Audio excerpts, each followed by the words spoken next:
ओए अल्लाह अल्लाह अकबर।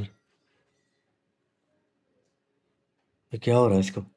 कोई नुकसान तो नहीं होने वाला है इसका? ज़ैनब सीधा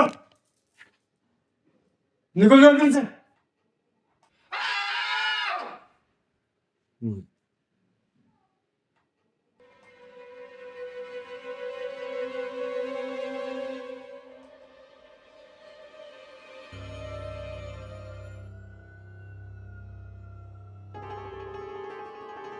अपना सामान उठाओ और निकल जाओ इधर से।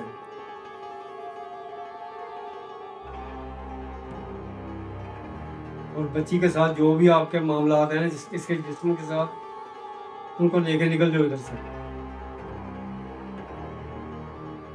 मैंने आपको निशानी लिया लड़का नहीं है। आप मेरे लिए बच्चे हो, ये तो कुछ भी नहीं है। मैंने तो बड़ों बड़ों को सीधा कर दिया है। तुम क्या चीज हो? शराफत से मैं कह रहा हूँ चले जाओ यहाँ से। इस बच्ची ने मेरा नुकसान किया, मैं फंसा नहीं जाऊंगा।